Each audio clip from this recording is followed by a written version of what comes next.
When I was a little girl, my mom, dad, brother, and I were really close.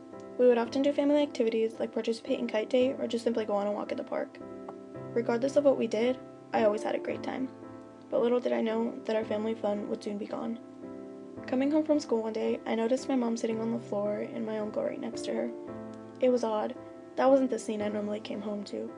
I asked if everything was okay, and my mom quickly responded with a no. She explained to me that she injured her back at work, and she couldn't even walk. I thought she was just exaggerating, and that she'd be back at work within the next few days.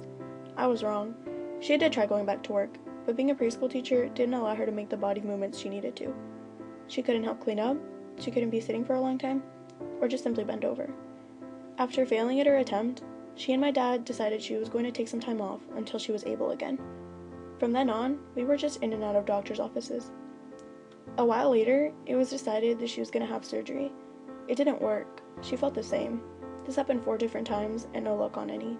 She was helpless. She felt unbearable pain every day. She couldn't even sleep the full night because laying down for too long would hurt. After going through so many failed procedures, she turned to prescription drugs. I knew she was desperate because she wasn't the type to even take an aspirin if she wasn't feeling well. She took it up until the pain went away. It started out with a couple Vicodin a day, and as time passed, it was up to 1,000 pills a month, plus the highest dose of a morphine patch. By that time, she was mentally checked out. She slept all day, and my dad worked all night. My brother and I basically lived alone for about 2 years. We ate cereal or sandwiches because my mom wouldn't get out of bed. She wouldn't eat, I'd have to take her food every day and feed her. The only time she got out of bed was to pick us up from school, but honestly, my brother and I were better off walking because we'd nearly crash or fall into a ditch on the way home. Things were so weird, but after a while, it was normal. Eating microwavable meals was an everyday thing, and we knew not to complain because it would get us nowhere. This was our life. Time went on and things got worse. My mom became severely depressed. I didn't know who she was. She was a complete stranger. My mom was always the most outgoing one of her 7 sisters. She'd always plan parties, be super loud, and she would always try to make everyone laugh. She always said she hated sleeping because it wasted so much time. It's kind of ironic how for so many years, that's all she did. One night, she came into my room crying, and she laid down on my bed next to me. We laid there for a bit, and when the tears stopped, she said in these exact words, "Take care of your brother, don't have a boyfriend, listen to your dad, and get good grades." She then kissed me, told me she loved me, and walked out. Some minutes later, I saw red lights outside. I was confused. Quickly, I ran out of my room so that I could get an explanation, and that's exactly what I got.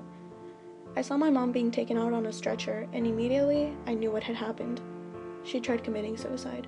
I hoped I was wrong, so I listened to my dad and Nan's conversation, and I got confirmation. I was right. I felt rage. I hated my mom for trying to leave me. I hated her.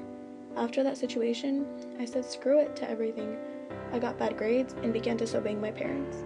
My mom got admitted into a mental rehabilitation hospital, and that's where my dad, brother, and I would spend our days for about 2 weeks. This wasn't the only time she tried leaving. There was a time after. She says I found her passed out on the bathroom floor and then I called the cops, but I don't remember. I didn't even know it was possible to mentally block something out, but I guess that's what I did. So after that, there was another couple weeks at the mental rehab hospital. Finally, after the second incident, my dad took action. He enrolled my mom into a place called Cold Springs in Napa. It was rehab, but it wasn't a hospital. It was a beautiful 3-story house. There were 7 other patients seeking help. They had their own personal chefs, trainers, and psychologists. Only 8 patients would be attending this program at once. This way, more attention would be paid to each individual. She was there for a month, and we would visit every Sunday. Not checking up on my mom every night felt weird. I felt the need to protect her, but I knew she was fighting to get better. Saying goodbye after each visit was the hardest thing to do. After the second Sunday that I saw her, I finally saw the sparkle in her eyes that I missed so much. I had so much hope. I prayed every night. I needed my mom back. We needed to make up the missed years. After the month had passed and my mom was released, there was an obvious difference. She had lost a drastic amount of weight and was down to only a few pills a day.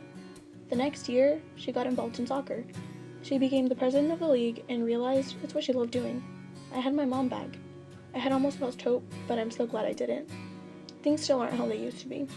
Doctor visits are still part of her weekly and monthly routine, but she learned how to manage her pain and everything else will progress. She's down to 9 pills a day now, including her morphine patch. These are all much lower doses because she can bear a lot more pain. Sometimes people just need to figure things out, and I'm sure that's what happened with her. Second chances aren't things people normally get, but my mom got her second chance at life.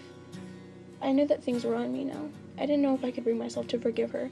I couldn't just forget about everything, but I knew that with time, it would escape my mind.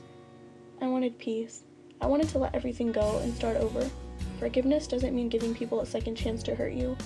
It's just giving them an opportunity to improve on the previous mistakes. This, I believe,